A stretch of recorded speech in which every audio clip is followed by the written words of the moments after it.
Buenos días a todos los que nos siguen desde Ecuador o desde cualquiera de los otros países hermanos. Buenas tardes a los que nos están siguiendo desde España. Tenemos en esta tarde del día 9 de mayo la ocasión de celebrar la segunda de las sesiones programadas dentro del Seminario Abierto sobre Derecho, Gobernanza y Seguridad, que se están celebrando bajo el auspicio de la Universidad de Especialidades Espíritu Santo de Ecuador y la Universidad de Salamanca a través de su Centro de Investigación para la Gobernanza Global. Hoy abordaremos el tema de la protección de datos y seguridad y contamos con Santiago Velázquez, que además de ser uno de los que, como decía, va a intervenir en el día de hoy, ha sido, por decirlo de alguna forma, el impulsor, el alma mater, sin duda alguna, de este seminario abierto sobre Derecho, Gobernanza y Seguridad, y de quien hay que decir que partió la idea a la que después nos unimos desde el Centro de Investigación para la Gobernanza Global. Por lo tanto, Santiago, doble agradecimiento en este momento, tanto como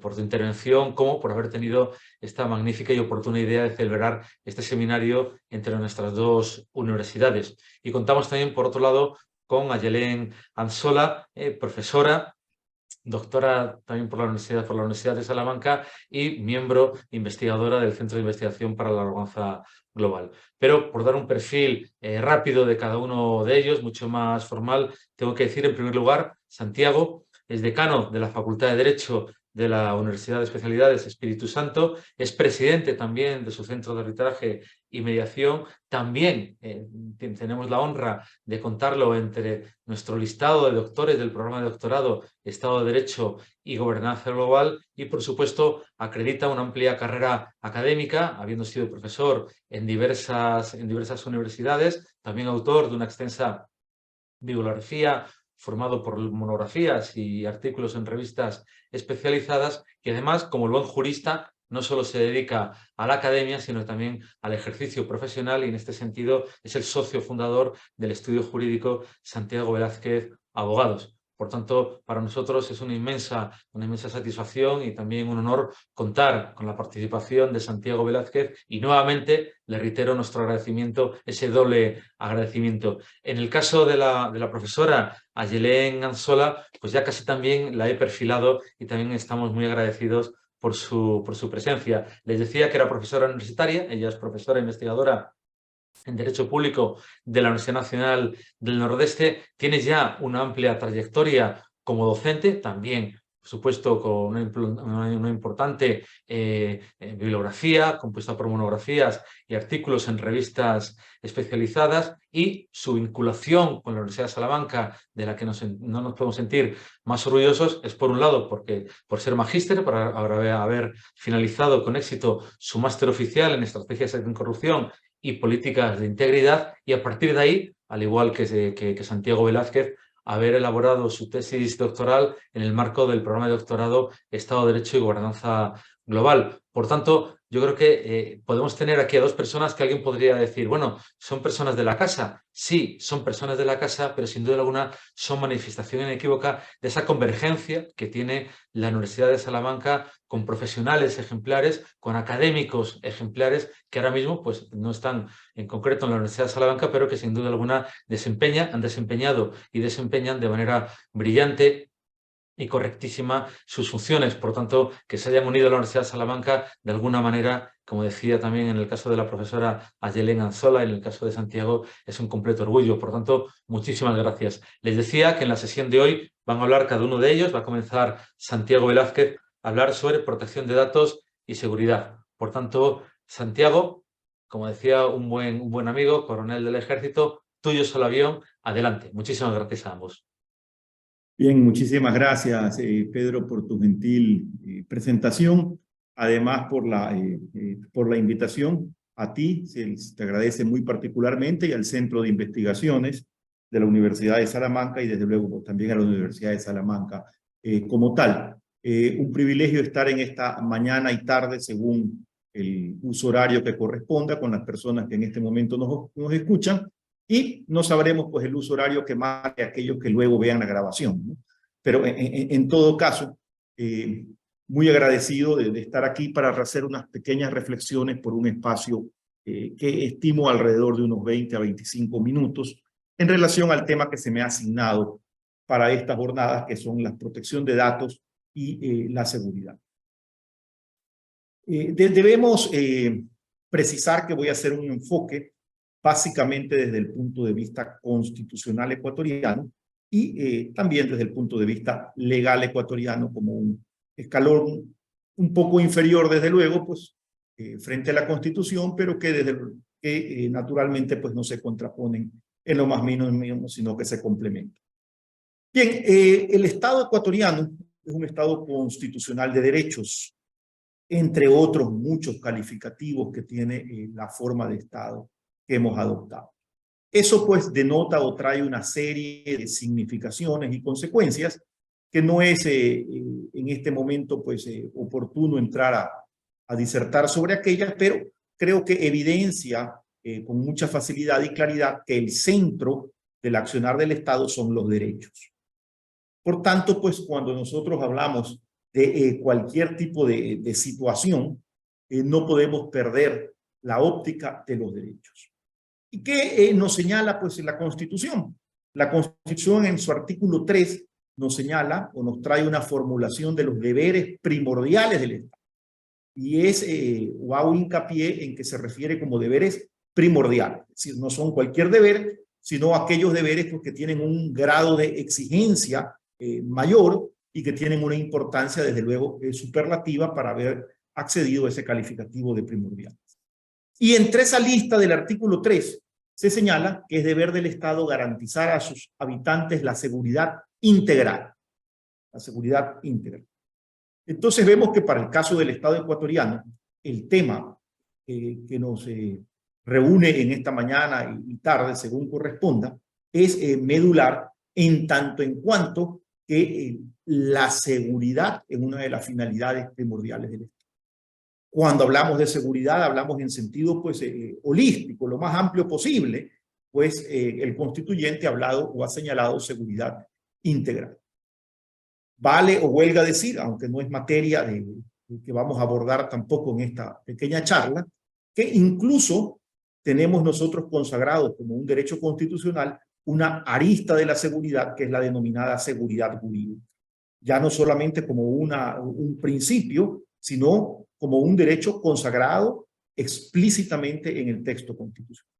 Sin embargo, el tema de la protección de datos, que tiene que ver naturalmente, todo tiene que ver al final de los días con los diversos derechos, más va por el lado de la seguridad, yo diría, frente a desastres naturales, yo diría frente a eventualmente epidemias o pandemias, y desde luego frente a la delincuencia de cualquier naturaleza, delincuencia organizada o actos aislados de delincuencia. De tal manera pues que el constituyente ecuatoriano pues ha resaltado la seguridad en su máximo sentido. Pero bien, ¿qué tiene que ver esto de la seguridad con la protección de datos? Que tiene que ver mucho, puesto que en un concepto genérico, pues cuando nosotros utilizamos el vocablo datos, podemos significar prácticamente cualquier cosa que nos provea una información, que nos permita conocer algo o que ya sea directa o indirectamente. Y es por eso que estos datos pueden ser públicos o pueden ser privados o pueden ser íntimos o pueden ser de diversas naturalezas. Para aquellos datos que son de naturaleza pública y que tendrían que ver con lo que tiene que ver principalmente con la denominada seguridad pública, nuestra Constitución prevé, entre varias herramientas, muy particularmente pues una herramienta procesal a la que denominamos acción de acceso a la información pública.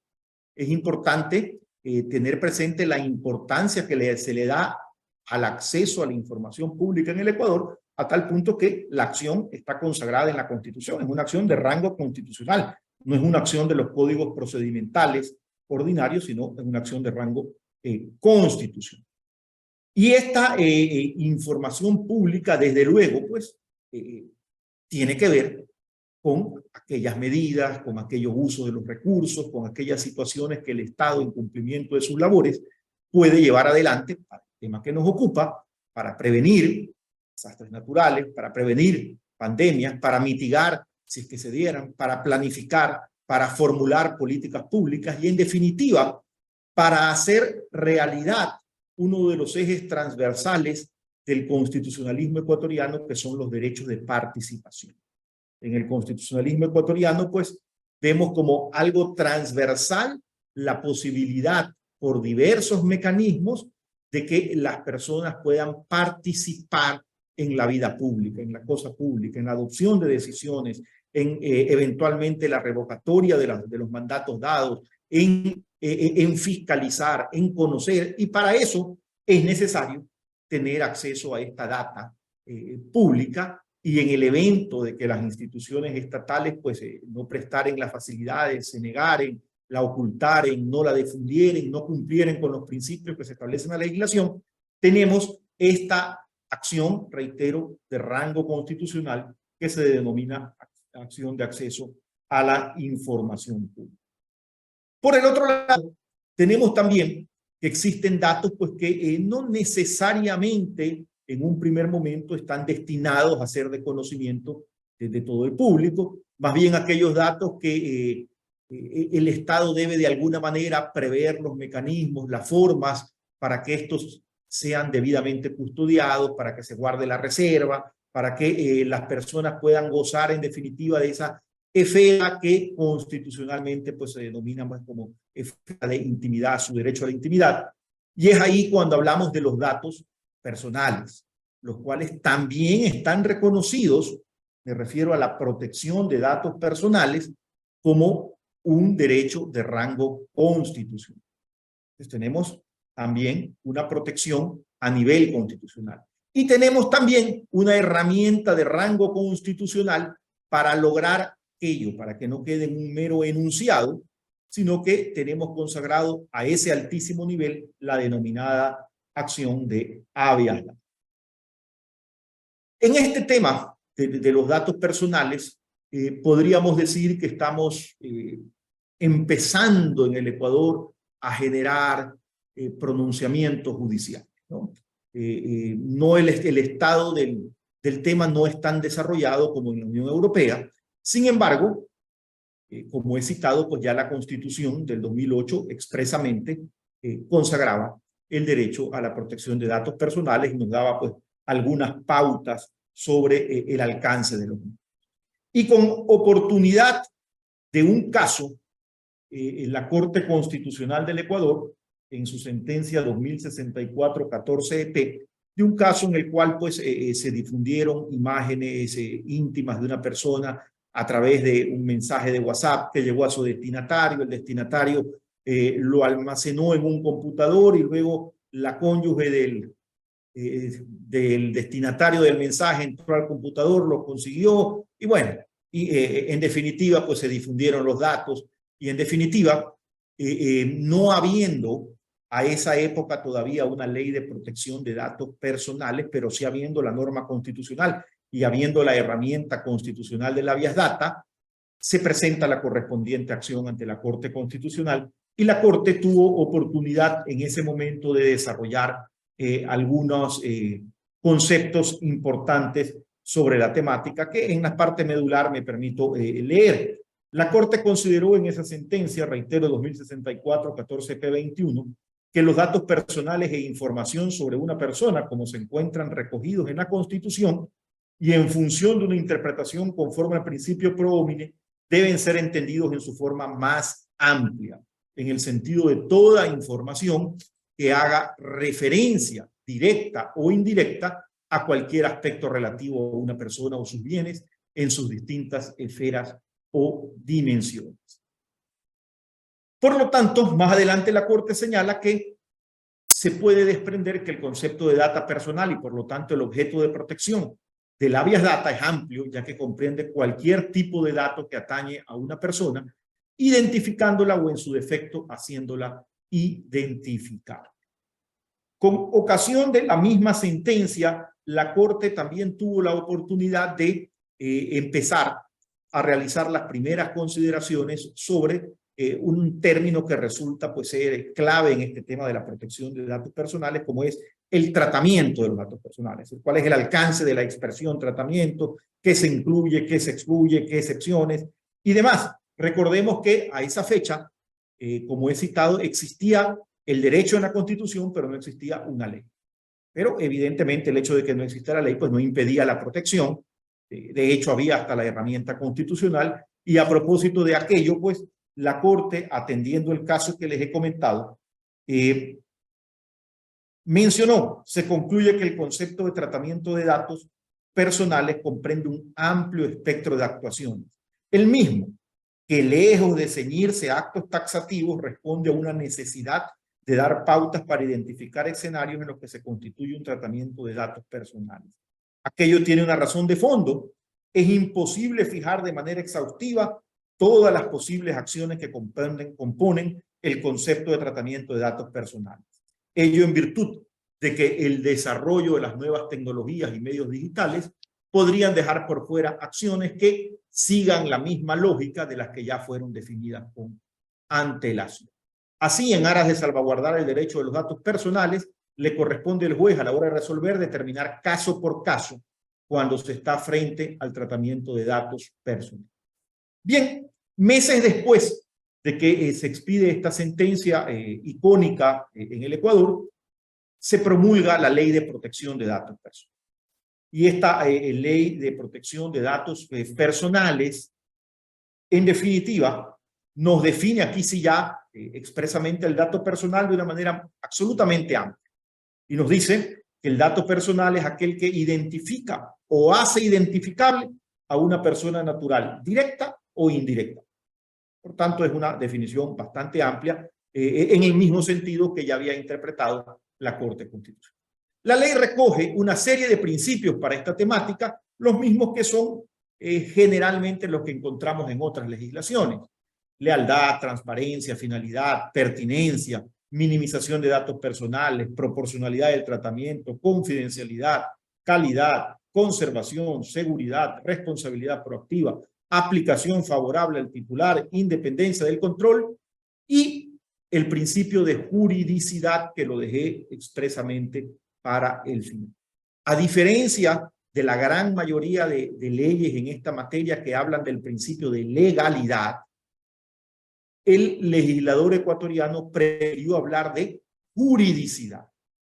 Es decir, prefirió darle un entorno más amplio a este principio en el sentido de que se entiende para efectos de la ley correspondiente a la juridicidad, no solamente, o se comprende no solamente las normas de rango legal, sino a, desde luego, pues todo aquello que forme parte del ordenamiento jurídico, ya sea con rango superior e incluso con rango inferior a la ley.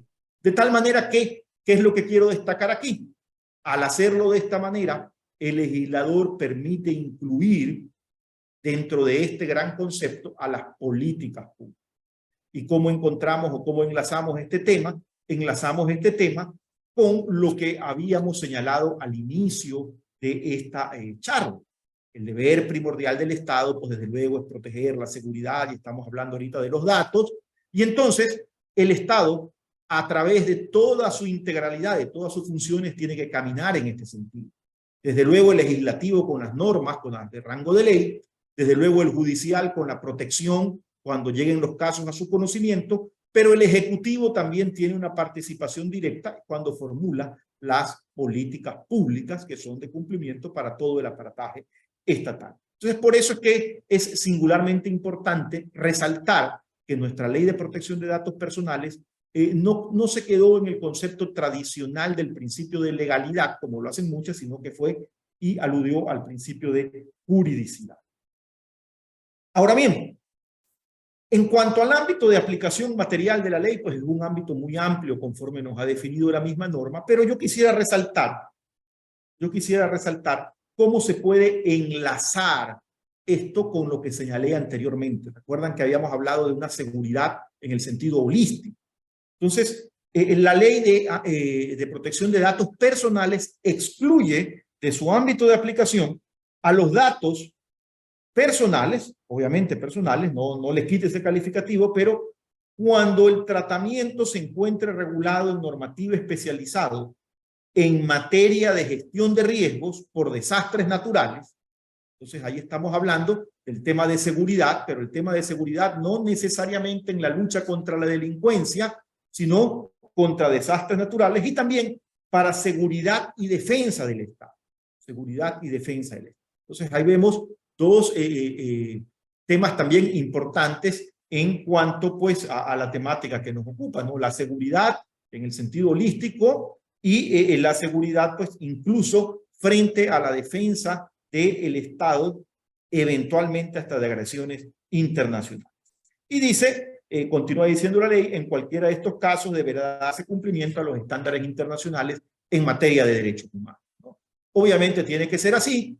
Recordemos que comenzamos señalando que se hablaba de un Estado constitucional de derechos, por tanto la noción de la importancia de los derechos y de su protección no se pierde en ningún momento. ¿Qué derechos nos confiere esta ley? Básicamente los mismos que nos confieren las diversas legislaciones, el acceso, la rectificación, actualización, eliminación, oposición y la portabilidad. Estas aristas de lo que se trata o de lo que tiene que ver con datos públicos o lo que tiene que ver con datos privados se encuentran en muchas ocasiones se presentan absolutamente entrelazadas, interdependientes, y vale la pena hacer un esfuerzo para poder determinar si estamos frente a un escenario o frente al otro escenario, y desde luego eso nos traerá como consecuencia pues también la posibilidad de exigir un derecho u otro según sea el caso.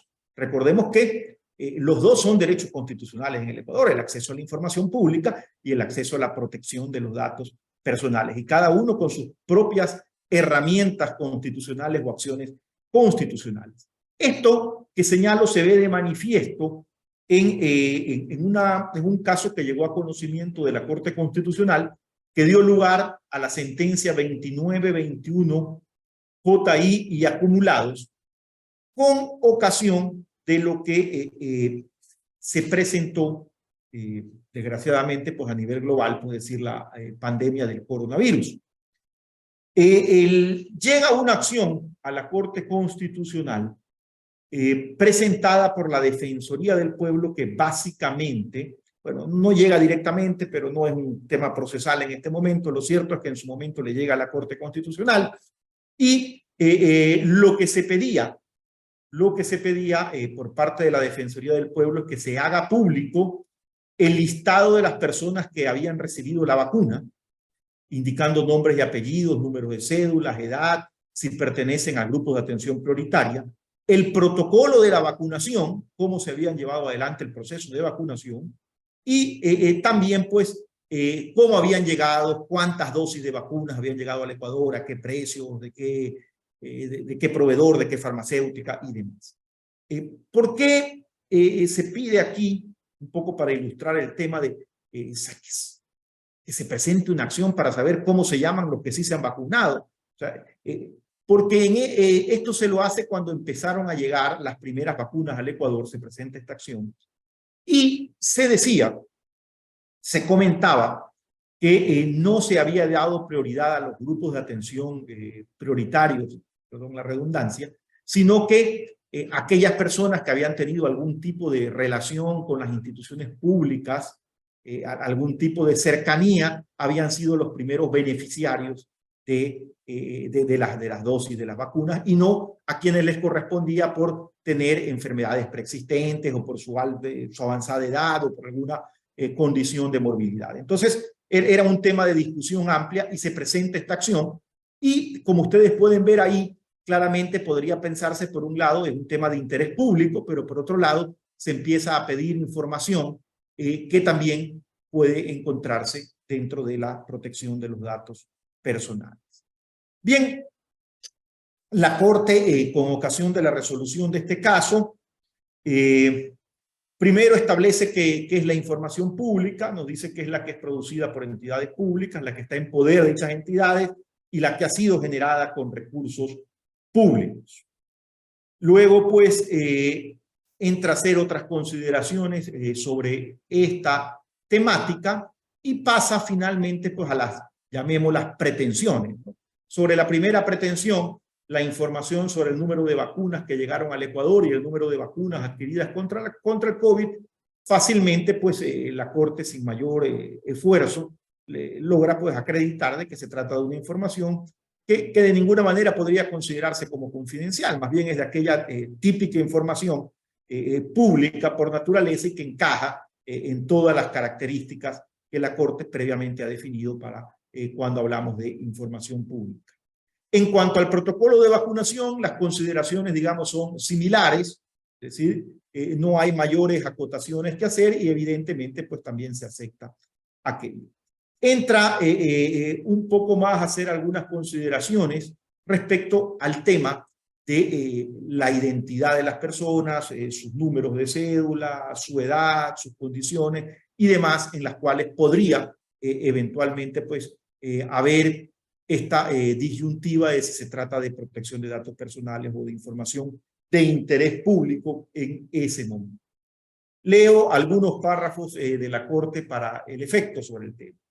La Corte considera que los nombres, apellidos y números de cédula son datos que permiten identificar o hacer identificable a una persona, información que no necesariamente es de carácter confidencial como se había precisado en líneas precedentes, ya que es información que se encuentra en varios registros de acceso público, lo que demuestra que un dato personal puede ser de carácter público o confidencial dependiendo del caso concreto y su uso.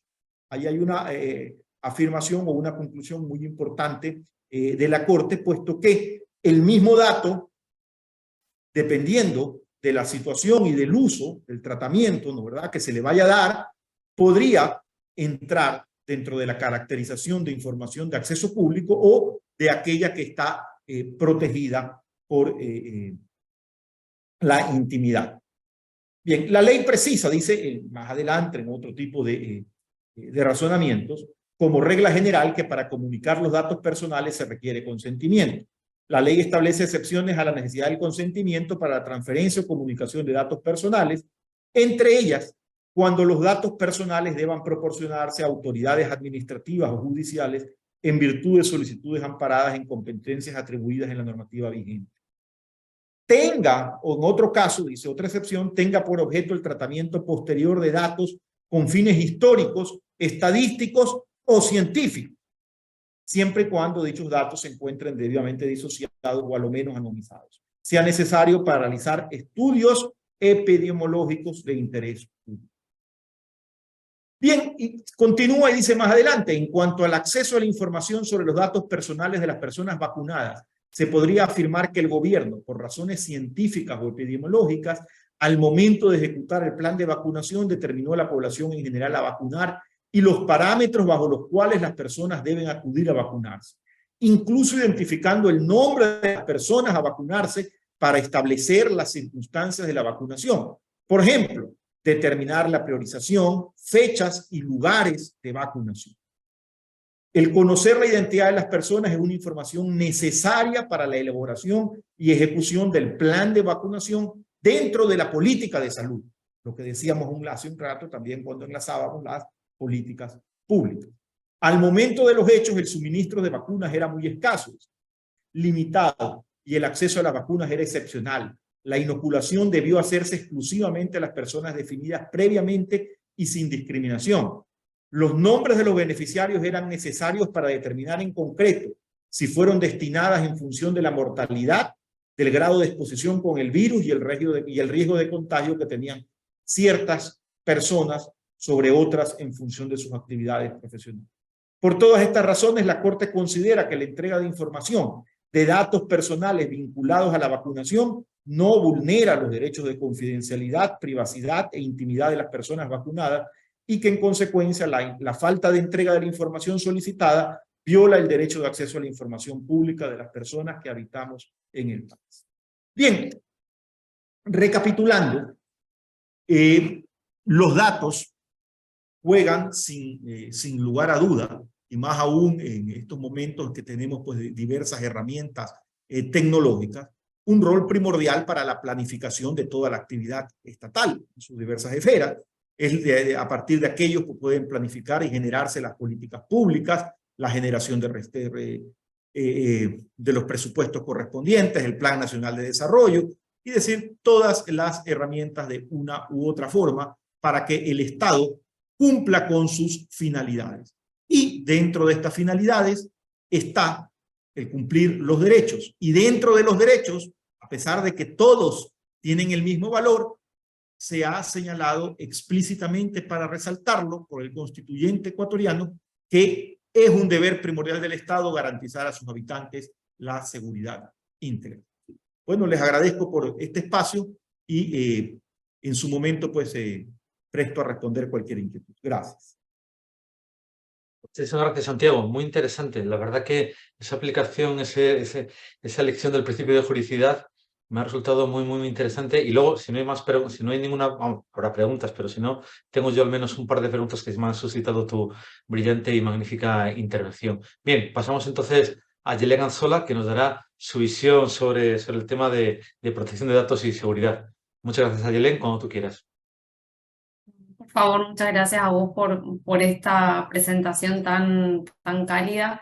Siempre es un placer para mí poder participar de todas las actividades de mi querido Centro de Investigación para la Gobernanza Global. Si me permiten un momento, quisiera compartir pantalla. Solo un momento para poder... que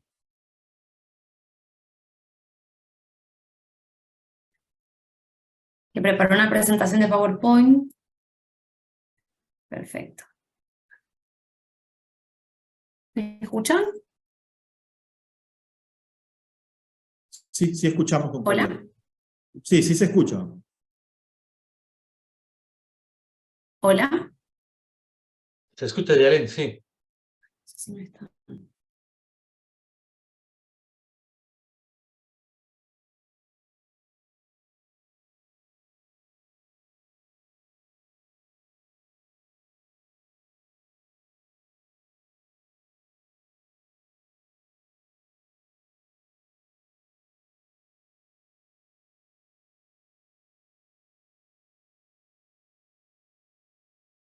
Como suele decirse, estas son las cuestiones del directo.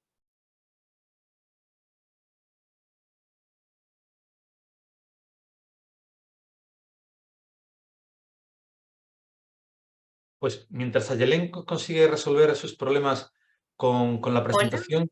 Sí, Ayelen. ¿Qué pasó? Lo siento, no sé si No pasa nada.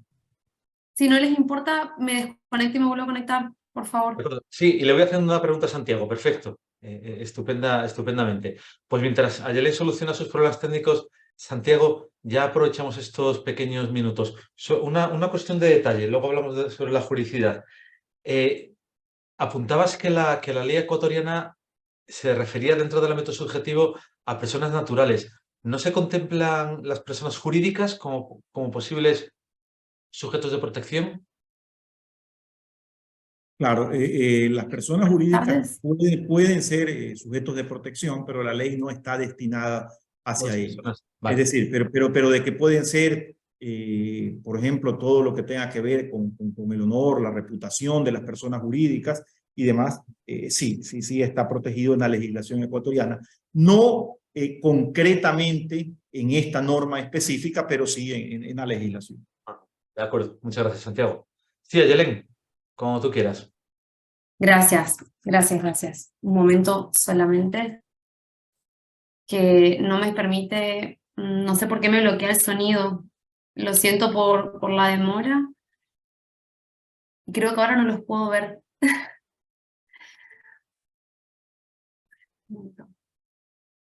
Nosotros te vemos y te escuchamos alto y claro.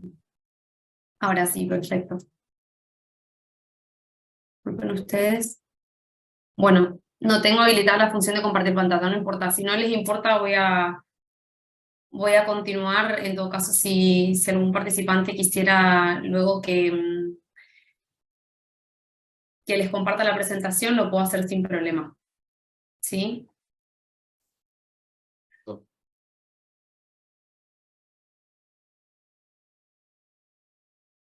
Hola. Sí. Te escuchamos, Ayelen, perfectamente. Vale.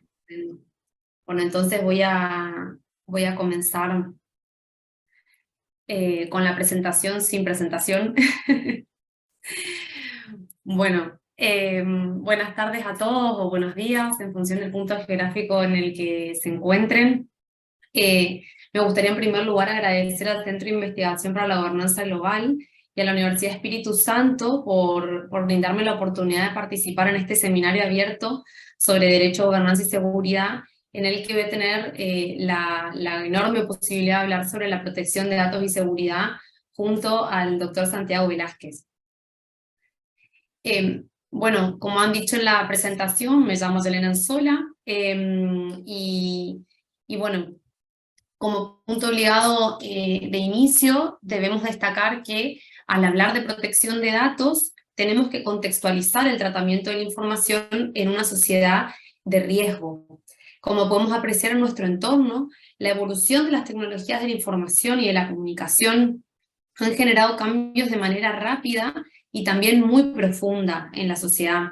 Yo recuerdo que hace no muchos años, mis abuelos que emigraron de Italia a Argentina, no volvieron a comunicarse con sus familiares que permanecieron aquí en Europa durante muchísimos años. Pero en contraste, yo que actualmente vivo en España, puedo llamar y ver a mi madre que vive en Argentina mediante la presión de un botón de un teléfono móvil, y bueno, siempre que ella quiera, por supuesto, porque como saben, una madre es la que manda. Y esta misma situación, trasladada a otros ámbitos como el académico, por ejemplo, demuestra indudables beneficios en el desarrollo de esta curva tecnológica. Lo que ocurre es que en paralelo, estos cambios también se traducen en riesgos. Algunos de estos riesgos son aceptables, pero otros no son deseados. Y es lo que Beck explica como sociedad de riesgo. Y por lo tanto, esta nueva realidad ha marcado transversalmente el perfeccionamiento de la técnica jurídica, consolidando normas como la de protección de datos que analizamos en esta ponencia. También debemos recordar que ya desde 1978 el constituyente alertó de los riesgos que podía entrañar el uso de la informática para la intimidad de los ciudadanos, riesgos frente a los que el desarrollo legislativo y jurisprudencial instituyeron el derecho fundamental a la protección de datos personales.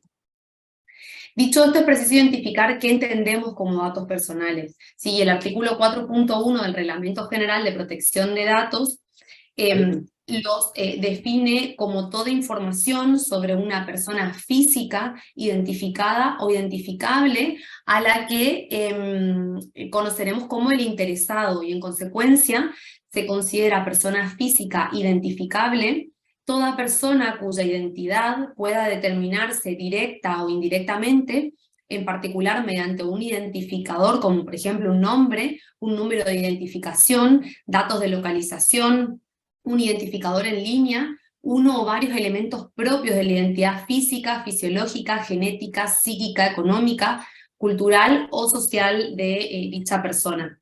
Y podrán decirme ustedes, no hay nada novedoso en esta definición. Los datos personales existieron siempre, y si pensaran esto estarían en lo cierto, porque lo nuevo y lo que en definitiva da sentido a la regulación que hoy trabajamos son las herramientas automatizadas que hoy permiten su utilización masiva.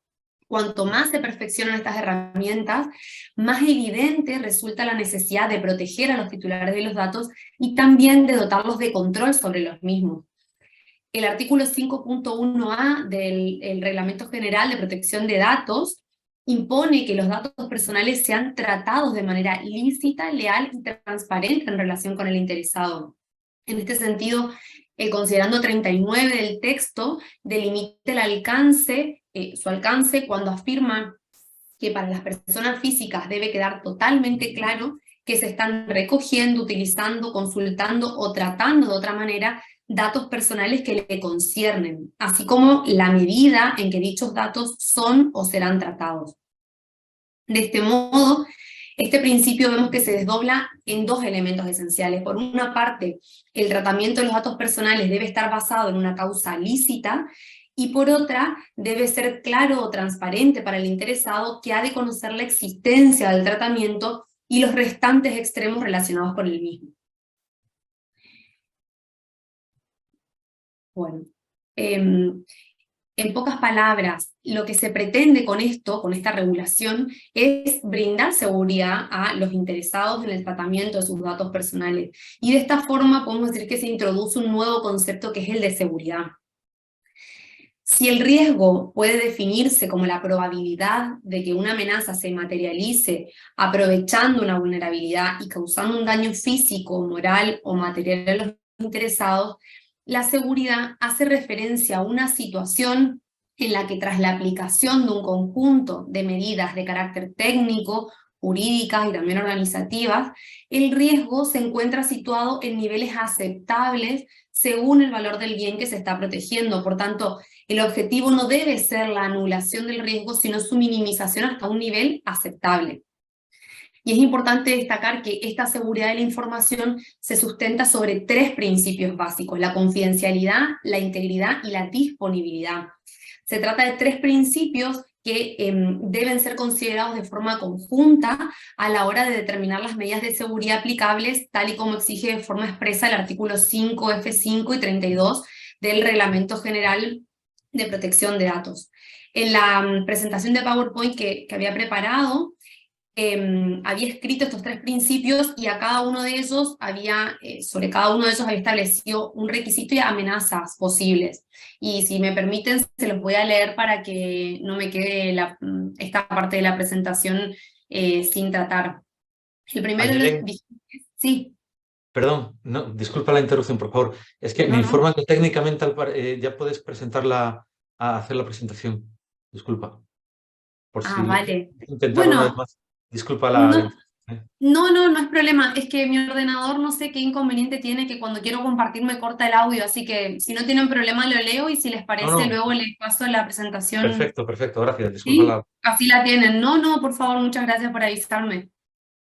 Bueno, como les decía, son 3 principios y respecto a cada uno de estos principios recae un requisito y una posible amenaza. ¿Sí? Eso era un poco lo que les exponía y se los paso, lo prometo, para que tengan la imagen.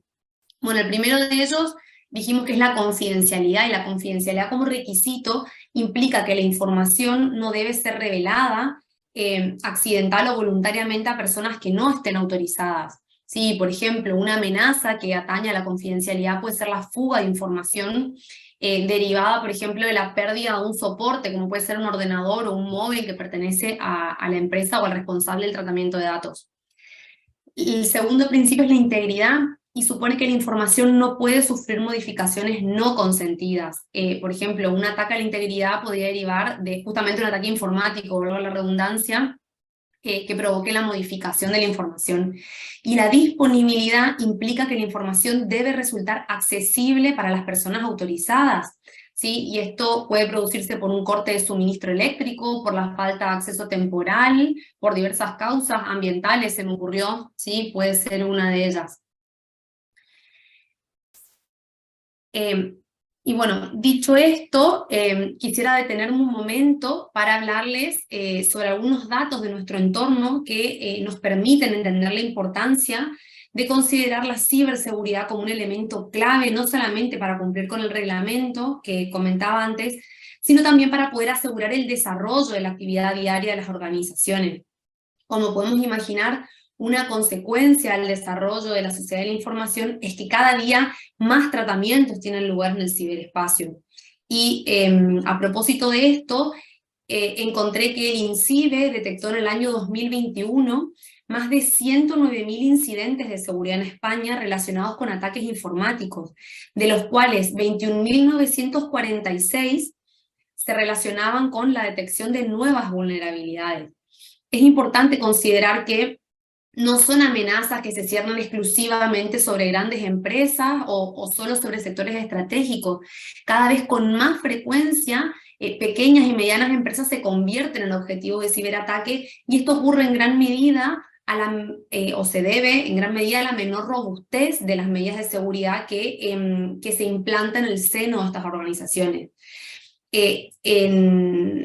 En uno de los gráficos que les iba a mostrar, que bueno, se los cuento, de la totalidad de incidentes que comentábamos, sí que son, como les dije, 109.000, solo se han registrado 680 incidentes de operadores críticos y esenciales, ¿sí? En su mayoría, estos incidentes afectan a ciudadanos y empresas pequeñas y medianas. Y además de la gravedad que suponen estos ataques informáticos desde el punto de vista de la protección de datos, en clave de derechos fundamentales, por supuesto, no es menor considerar el coste económico que tienen estos incidentes para las organizaciones, el cual también es muy alto. Hay un informe de Cisco que se publicó en el año 2018, justamente dirigido a pequeñas y medianas empresas, donde se establece que el 53% del mercado de empresas medianas había sufrido una brecha de seguridad de las cuales el 20% podían tener un coste aproximado entre 1 millón y 2,5 millones de euros. Pueden imaginarse ustedes el impacto que tiene esto para una empresa mediana. En conclusión, resulta de vital importancia conocer cuáles son estas amenazas propias del ciberespacio para poder implantar medidas de seguridad que resulten apropiadas. En cuanto a las amenazas más comunes del ciberespacio, puedo mencionar brevemente 8, son muchísimas, pero quizá las más conocidas o las que nos suenan de oído o por haberlas leído alguna vez en la prensa. El primero de ellos es el virus, ¿sí? Que es un tipo de malware o software malicioso que busca causar daño dentro de un sistema de forma oculta o sin consentimiento del usuario, pero que tiene como principal característica la capacidad de autorreplicarse y de propagarse. Es posiblemente el malware más famoso y por esto erróneamente en ocasiones se utiliza para referirse a cualquier malware de forma genérica o cualquier software malicioso de forma genérica. Otro de ellos son los ataques de denegación de servicio o ataque de denegación de servicio distribuidos. Van a verlo con las siglas DOS y DDoS, ¿sí? Consiste en saturar, mediante la generación masiva de peticiones, un servidor, de forma que éste vaya más lento y gaste más recursos con el objetivo de sobrecargar el servidor. También tenemos los troyanos, que lo habrán escuchado nombrar muchas veces. Este es un malware no autorreplicante, fíjense, esta es la diferencia que marcamos con el virus, generalmente oculto o con apariencia de una aplicación, un programa o de un archivo legítimo, con el objetivo de infectar y de causar daño a un sistema.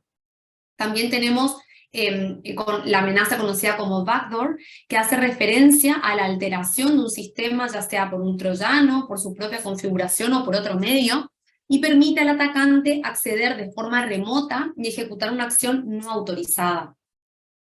Tenemos también el gusano, que es similar al virus en cuanto a su capacidad de autorreplicarse, pero que se diferencia de este malware porque el gusano además no necesita estar vinculado a un programa preexistente o existente en el sistema, sino que utiliza una red para autoenviar copias de sí mismo a cualquier otro nodo conectado a esta red, ¿sí? Sin intervención alguna del usuario que está infectado. Los keyloggers son herramientas, o es una herramienta de software, o en ocasiones también de hardware. Evidentemente, en este segundo caso requiere acceso físico al dispositivo que se está infectando, con el propósito de monitorizar la pulsación de teclas de un ordenador como si las copiáramos, y de este modo recabar información de forma remota acerca de, por ejemplo, contraseñas, datos bancarios o de crédito, mensajes, correos electrónicos, información sobre búsqueda, etc. Y el último que les traigo hoy es el escaneo de puertos, ¿sí? Que es un proceso en el que se analiza automáticamente los puertos de un equipo conectado a la red, con la finalidad de verificar qué puertos están abiertos, cerrados, o si cuenta con algún protocolo de seguridad, por ejemplo. Y el resultado de este análisis permite que los otros intrusos puedan saber información como la composición de la arquitectura, el sistema operativo de estos ordenadores y también posibles agujeros de seguridad que con posterioridad van a ser explotados por el atacante. Este escaneo de puertos se utiliza, entiendo yo, para ataques quizá de mayor envergadura, sí, pero los otros están absolutamente disponibles para que puedan infectar cualquiera de nuestros ordenadores sin mayor esfuerzo.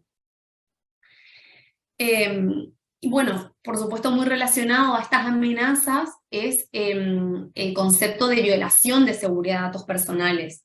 si bien estas amenazas que expuse son algunas de muchas que existen, para que se produzca una violación de seguridad de datos personales es preciso que se ocasione la destrucción, la pérdida o la alteración accidental o ilícita de datos personales transmitidos, conservados o tratados de otra forma, o bien la comunicación o acceso no autorizados a dichos datos. Por lo tanto, de esta breve definición podemos extraer las siguientes características. La primera es que debe afectar a datos personales. Aunque todas las violaciones de seguridad de datos personales son incidentes de seguridad, no todos los incidentes de seguridad son violaciones de seguridad de datos personales. En segundo término, puede haber sido provocada por agentes externos, por ejemplo un atacante, pero también por agentes internos, como en el caso de los trabajadores.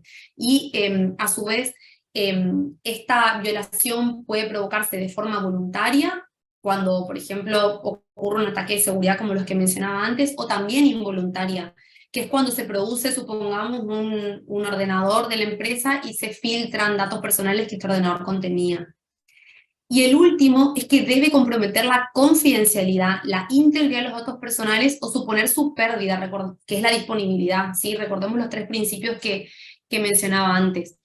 Y en este sentido, perdón, el Comité Europeo de Protección de Datos distingue 3 tipos de violaciones de seguridad de datos personales.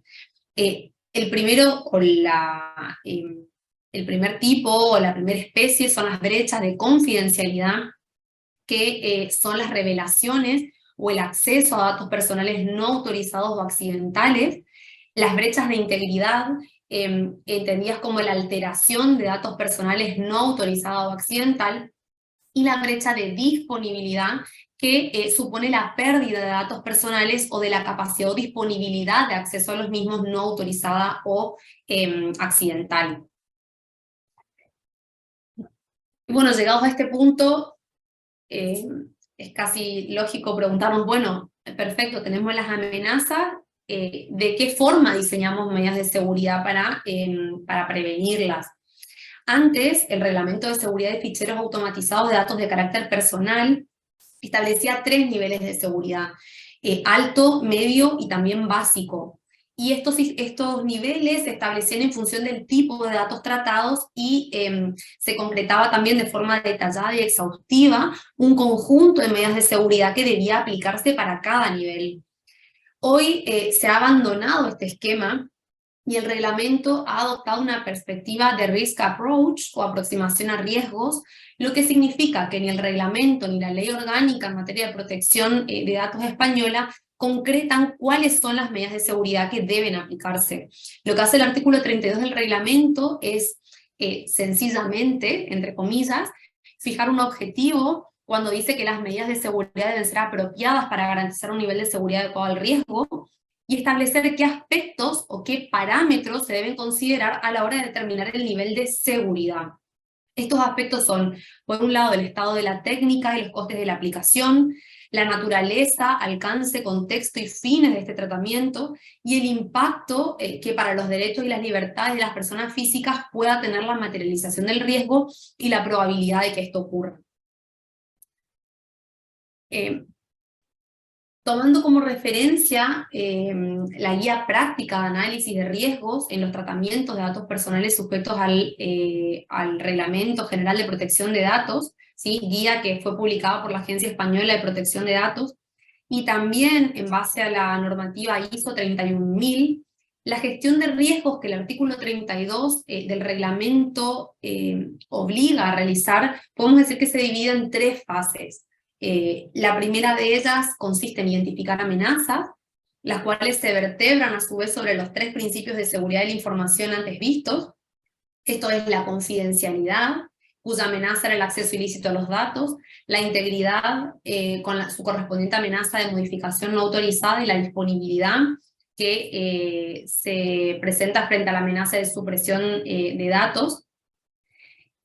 La segunda etapa es evaluar el riesgo, ¿sí? Es decir, la probabilidad de que la amenaza se materialice y su impacto.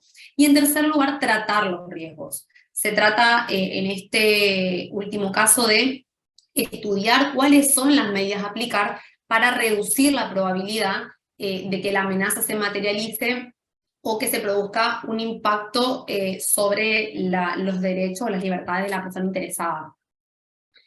Si bien el reglamento no establece un catálogo taxativo de medidas de seguridad, como bien decía, habíamos comentado que sí se adopta un enfoque orientado a riesgos, ¿sí? Y esto supone que las concretas medidas de seguridad a adoptar por el responsable o el encargado dependen del nivel de riesgo del tratamiento que arroje su evaluación, esta evaluación de impacto. No obstante, aunque el encargado del tratamiento debe establecer las medidas de seguridad que correspondan según el nivel de riesgo, la obligación de hacer la evaluación de impacto de protección de datos corresponde al responsable del tratamiento. Y una confusión o una cuestión importante a la hora de hablar de encargado y de responsable son justamente las definiciones de cada una de estas figuras. Los invito a que visiten la página de la Comisión Europea en la que van a encontrar más información sobre esto, pero si me permiten voy a hacer un breve apunte para poder cuadrar este tema en la protección de datos y la seguridad. Resumidamente, el responsable del tratamiento es quien determina los fines y los medios relacionados con el tratamiento de los datos personales. De este modo, decide por qué y cómo se van a tratar los datos personales, ¿sí? Los empleados que realizan el tratamiento de datos personales en la organización del responsable lo hacen en cumplimiento de las funciones que el responsable ejerce por ese tratamiento. Los corresponsables, por otra parte, son aquellas organizaciones que en conjunto determinan por qué y cómo se van a tratar esos datos personales. Y por otra parte, el encargado del tratamiento trata los datos personales únicamente por cuenta del responsable del tratamiento, si esa es la diferencia que existe entre uno y otro. El encargado suele ser un tercero que es externo a la empresa, y sin embargo en el caso de los grupos de empresas ocurre que una de ellas actúa como encargada de tratamiento para la otra, ¿sí? También puede presentarse el caso de que sean dos empresas, pero este último dato es el distintivo, ¿sí? Que una actúa como encargada del tratamiento para la responsable. Las obligaciones del encargado del tratamiento con respecto al responsable tienen que estar especificadas en un contrato o en un acto jurídico. Por ejemplo, el contrato tiene que indicar lo que ocurrirá con los datos personales una vez finalizado el contrato, y la comisión también indica que una actividad típica de los encargados es ofrecer soluciones informáticas, como el almacenamiento en la nube, por ejemplo, y el encargado del tratamiento solamente subcontrata una parte de esta tarea a otro encargado o puede designar a un coencargado cuando haya recibido la autorización previa por escrito del responsable del tratamiento. Como última idea, existen situaciones en las que una entidad puede ser responsable o encargada del tratamiento o ambas cosas, ¿sí? Si quedaran dudas sobre este tema, puedo volver sobre un ejemplo. Bueno, como podemos imaginar, el constante avance del estado de la técnica y la continua evolución tecnológica de los sistemas de información con capacidad para tratar datos personales exige que tanto los responsables como los encargados del tratamiento extremen la diligencia a la hora de elaborar las medidas técnicas y organizativas de cara a reducir el impacto en los derechos y también en las libertades de los interesados. Y en este sentido, la evaluación de impacto de protección de datos es ante todo una herramienta de desarrollo de la privacidad que debe implementarse desde el diseño en el seno de las organizaciones. Un análisis de riesgo en el seno de una compañía puede darse en distintos ámbitos. Como sabemos, puede analizarse el riesgo financiero, tecnológico, legal, ambiental, etc. El reglamento lo que pretende es aprovechar esta cultura y esta metodología de riesgo implementada en muchas organizaciones, pero dirigida a las amenazas que se ciernen sobre los derechos y las libertades del interesado en un contexto de tratamiento de datos personales. Teniendo esto en cuenta, debemos resaltar que la evaluación de impacto no es un análisis funcional de un sistema de información en el que se evalúan los riesgos derivados del uso de las tecnologías de la información y de la comunicación. Es decir, esta implementación no supone el análisis de riesgo tecnológico y tampoco es una auditoría de seguridad de la información o de cumplimiento normativo. partiendo de un análisis de riesgos de un determinado sistema de información, o de un producto ofertado, o de un servicio que se presta, ya sea este presente o futuro. Lo que se establece en realidad es un sistema de gestión de riesgos basado en ese riesgo, en el resultado del impacto y en la probabilidad de que este riesgo se materialice. Y por supuesto, este sistema de gestión de riesgos deberá implantar medidas de cara a eliminar o a mitigar dichos riesgos. La evaluación de impacto está basada en los sistemas de gestión de riesgos generales, como la serie ISO 31000. Sin embargo, como advertimos, en el caso de la evaluación de impacto, lo que se analiza específicamente son los riesgos respecto a la privacidad en las actividades de tratamiento de datos personales y los sistemas de información implicados también en la organización. Con este objetivo se desarrolló el estándar ISO 29134 como una guía de las fases en las que tiene que desarrollarse una evaluación de impacto y la estructura que también se debe seguir para la elaboración del informe resultante de este proceso. Permiso. Otro estándar importante para el análisis de riesgos general de un sistema de información, tanto si se trata de datos personales como si no, es la ISO 27005, que no me quería olvidar de mencionar. Y volviendo con el reglamento, en su considerando 76, se establece que la probabilidad y la gravedad del riesgo para los derechos y libertades de los interesados debe determinarse en referencia a la naturaleza, alcance, el contexto y los fines del tratamiento de datos. El riesgo debe ponderarse sobre una base de probabilidad de que una amenaza pueda aprovechar una vulnerabilidad y el impacto que ésta pueda generar. El tratamiento de datos por parte de un responsable puede tener una amplia gama de impactos en los derechos y libertades del interesado, por supuesto, pero es igualmente importante observar el considerando 75 del reglamento, donde se da cuenta de alguno de ellos como resulta la discriminación, la usurpación de identidad, el fraude, entre otros.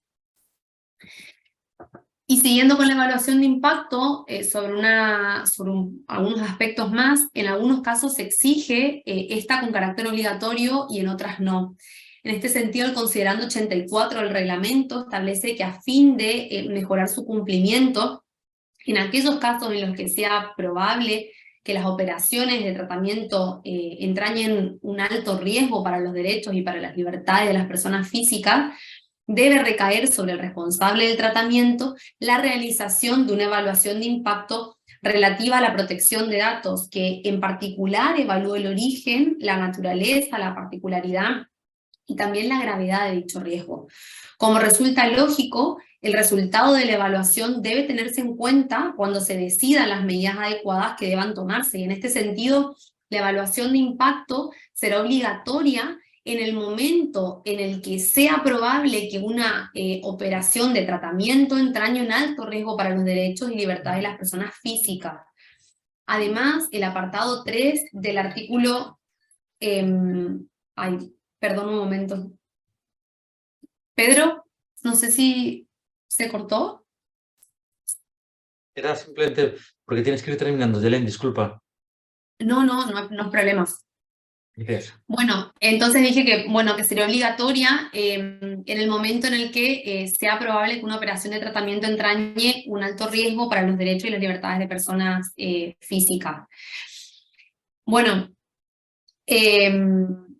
como decía, las autoridades, si leyéramos el apartado 3 del artículo 35, veríamos un listado de actividades y lo que ocurre en la descripción de estas actividades en el reglamento es que utiliza conceptos jurídicos indeterminados. Ya sabemos nosotros cuál es la gravedad de que se utilice en la técnica legislativa este tipo de conceptos. Uno de esos es, por ejemplo, decir a gran escala o sistemática y exhaustiva. Sí, son algunas palabras que van a observar de la lectura de este artículo en el que no sabemos concretamente si, por ejemplo, el concepto de gran escala se refiere a un número de personas afectadas como número absoluto o relativo a una población, o si en verdad gran escala se refiere al volumen de datos o a la cantidad de tipología de datos empleados, a la duración del tratamiento, etc.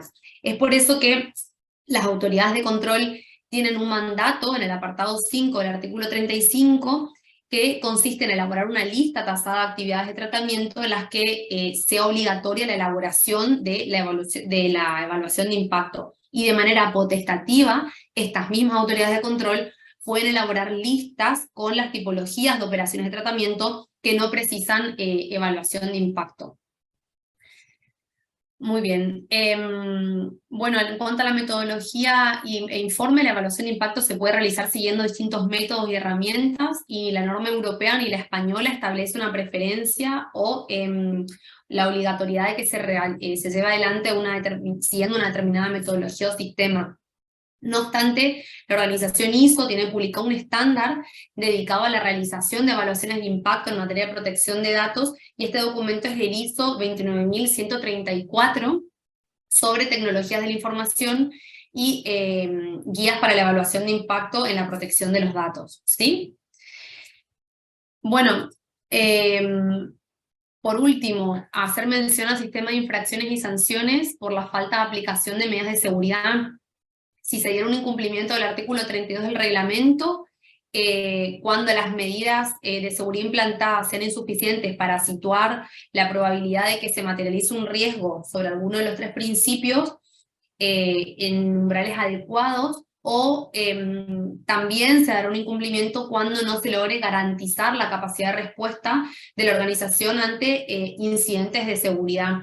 Y la falta de adopción de las medidas técnicas y organizativas apropiadas, según la Ley Orgánica de Protección de Datos de España, podrá imponer una multa administrativa que rondará de los 10 millones de euros como máximo a, bueno, en algunos supuestos, los 20 millones, ¿sí? Bueno, les agradezco una vez más vuestra atención y me pongo a su disposición para responder a cualquier pregunta que hubiera surgido de esta presentación. Muchas gracias. Gracias, Ayelén. Siento haberte interrumpido en varias ocasiones y sobre todo al final con el tiempo, pero bueno, ya sabes, tú que eres miembro del CIG, que lo del tiempo, en fin, luego pues no tenemos esa tiranía. Bueno, pues nada, yo creo que las dos intervenciones han complementado perfectamente, y no sé si, aunque no tenemos demasiado tiempo, pero sí al menos para una o dos preguntas cortas de alguno de los asistentes, o no sé si a través del CIG, del correo electrónico de nuestro centro de investigación, se ha recibido alguna pregunta.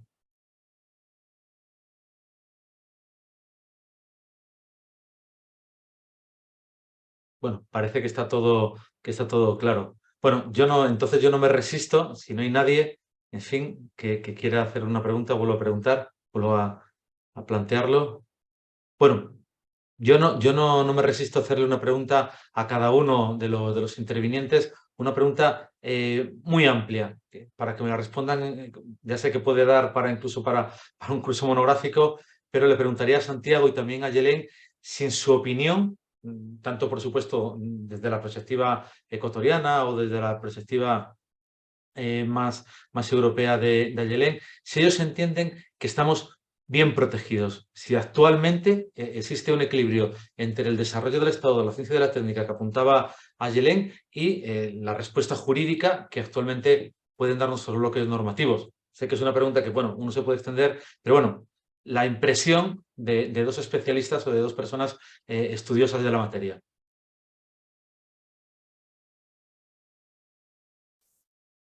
No quisiera, bueno, no sé si el doctor Velázquez estoy haciendo uso de la palabra antes de tiempo. Bueno, si me lo permiten, mi opinión es que el derecho es perfectible, como dice un profesor mío en Argentina. Yo creo que la ciencia de la información y la comunicación está creciendo a pasos agigantados, y nosotros, mediante la técnica jurídica, estamos intentando sumarnos a la curva tecnológica, pero no podemos descansar o pensar que con lo que tenemos es suficiente. También es cierto que el régimen que se plantea en el régimen jurídico, digamos, el sistema que se plantea, es un sistema basado en la acción del responsable del tratamiento de protección de datos. En definitiva, sobre esta responsabilidad reposa la protección de nuestros datos personales. Así es que, bueno, hablar de sentirnos realmente seguros o protegidos es como esta idea que daba yo de reducir el riesgo a cero, que eso yo creo que es algo imposible, si se quiere. Sí creo que, bueno, lentamente Europa está avanzando en proteger este derecho fundamental y que por supuesto no abandona y se va sumando, va perfeccionando su técnica, como les decía, inclusive desde el enfoque en el que se trabajan los riesgos, e inclusive está invitando a las empresas y a las organizaciones a sumarse a esta lucha por la protección de los datos de carácter personal. Así es que vamos por un buen camino, pero bueno, eso, hablar de una seguridad al 100%, creo que no sería posible por esto, porque reducir el riesgo a cero no me parece que sea una posibilidad. Santiago, pues ya cierras tú la jornada. Bien, bueno, yo coincido. Obviamente, pues el riesgo no puede ser cero. El riesgo siempre va a existir. En el caso ecuatoriano, yo creo que el diseño normativo es bastante aceptable, desde luego perfectible, pero el tema no pasa por normativa, por su inexistencia o por su falta de profundidad. El tema pasa más bien por el desconocimiento de la misma, por la aplicación y por una sensación de impunidad que se genera en forma general. No solamente frente a este tipo de vulneraciones a este derecho fundamental, desde luego importante como cualquier otro, pero si en el mundo real vemos que no hemos podido terminar de proteger y no podemos derechos fundamentales como el derecho a la vida.